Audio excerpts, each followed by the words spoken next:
Assalamualaikum warahmatullahi wabarakatuh. Tepangkeun wastapuneneng Aprilia ti kelas 11 MIPA 4. Sim kuring bade mintonkeun biantara anu judulna wajib belajar pendidikan dasar. Sata acana hapunten bilih kaganggu ku sora-sora anu sanesna kumargi teu aya deui tempat kanggo ngarekodna.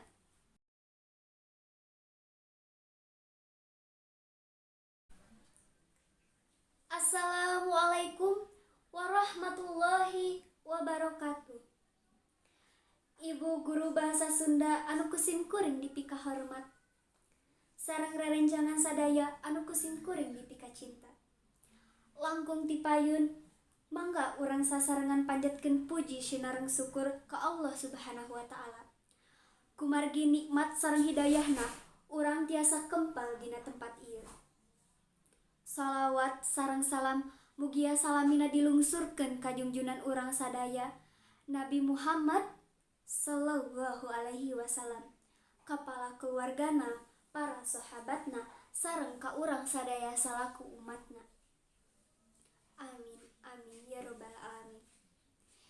Dina kesempatan ieu sim kuring bade ngadugikeun biantara singket ngeunaan wajib belajar pendidikan dasar. Sapertos anu ku urang sadaya uninga, pamarentah Indonesia ngagratiskeun biaya pendidikan dasar 8 tahun nyaeta tingkat SD nepi ka SMP. Hal ieu ngahiji jeung kaayaan ekonomi unggal masyarakat teh benten-benten. Aya anu mampu, aya anu kirang mampu. Anu teu tiasa sakola margi teu aya biayana.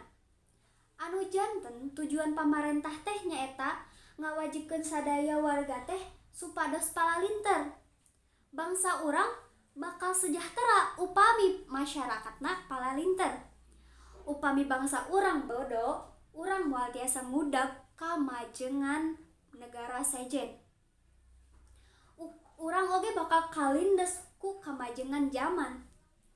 Ku ayeuna program wajib diajar 8 tahun diharapkeun kana kamajengan bangsa urang utamina dina widang pendidikan. Ieu program pamarentah teh moal kalaksana upama henteu aya pangrojang ti sadaya lapisan masyarakat, ti kawit pejabat dugi ka sim kuring. Mung sakitu bae anu tiasa ku sim kuring didugikeun, hapunten bilih aya kalepatan tina cariosan. Wabillahi taufik wal hidayah walinayah. Wassalamualaikum warahmatullahi wabarakatuh.